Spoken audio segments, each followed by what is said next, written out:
Welcome to the Glazer Children's Museum. We live in the new Publix exhibit. Hey guys, my name is Kate White and I'm with the Glazer Children's Museum. I'm here with John Shaw, our project manager, who just brought this incredible new exhibit to us. Tell us what we're doing here today. We're going to look at the new Publix exhibit that opens tomorrow. We've added a lot of new features to the exhibit, and let's go take a look, Kate. All right, let's go. Come on this way with us.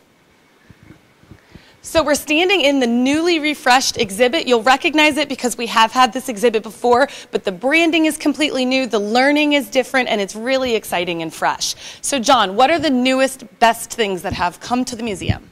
Well, people who've been to the museum recently might recognize that even last year we already made some updates to the space, and now we've taken that a step further by adding more signage, more bright colors.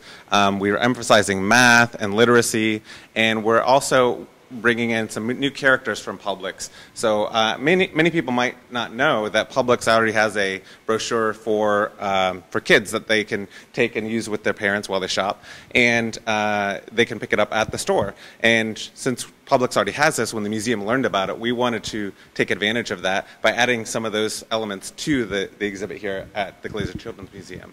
So these characters on the wall here are actually from the publication Isle Adventures that Publix has in their stores.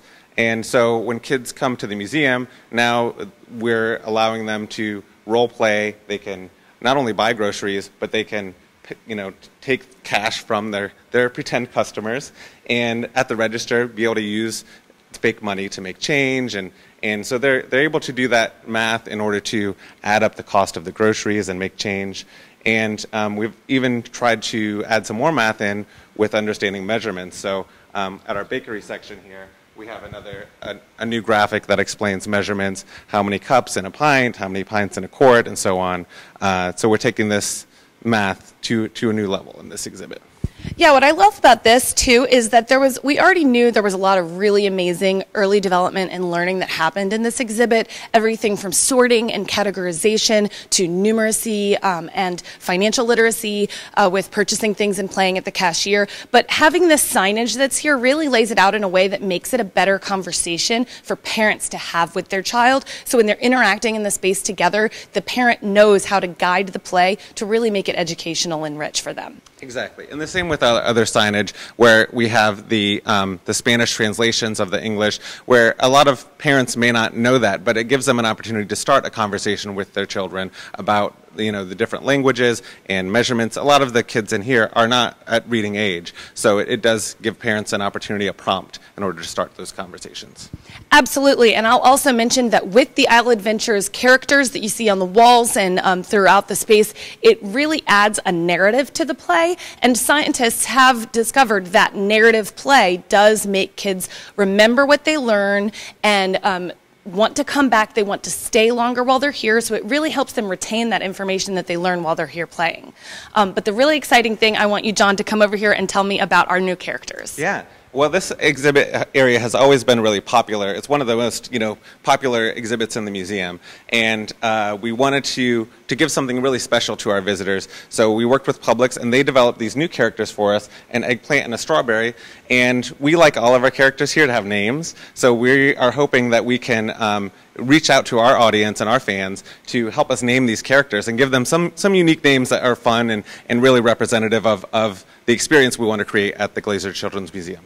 That's right. So when you come and visit the new Publix exhibit this weekend, or you can go on our Facebook page, we're going to be challenging the public to help us name these fabulous characters. So it'll be just adding to that narrative and adding to that imagination when the kids come and play. So why don't you tell me a little bit about what else is going on and coming soon? Well, this is the first step in kind of some of our renovations and adding new experiences. We're trying to keep our experience fresh for our visitors here at the museum. And the next thing on the list is we want to emphasize the farm-to-table aspect of Publix. So let's walk over there. We don't want kids to just think about food coming from the grocery store, but where does food come from? How is it grown, and how do we use it, and how does it relate to our economy here in Florida? And so we've added this beautiful new mural talking about locally grown, and the museum is in a fundraising stage right now to develop some new exhibits around the farm, as we're calling it.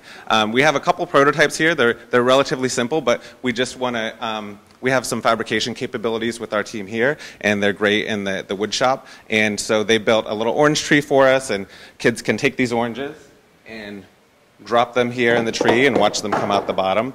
And this is just a first step of us getting something to try out with kids and see how they use it, observe them, and then we'll actually, kind of see this concept evolve as we build different iterations of it.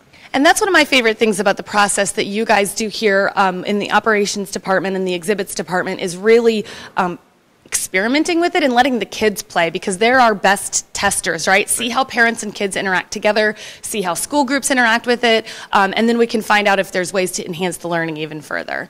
Exactly. Our team likes to come up with different ideas, and we have a lot of ideas for this farm space. We want to get a cow that kids can milk, and that'll be really fun. So we're working on that, and we're developing some other planting activities. We even would love to have a ride-on tractor and things like that kids can sit in. But we don't know how it's going to work until we see kids do it. We kind of sketch things out and come up with these ideas and put them on paper. But seeing it in action is really a different way to find out if it's going to be successful. Right, and we have seen in action this week since we brought out the puppet show area that I showed you at the beginning, and it has been so wildly popular. The kids are loving it. So come on down, and you can even put on your own puppet show in our newly prototyping farm area outside of the Publix area. All right, thanks, guys. Thanks. Hope you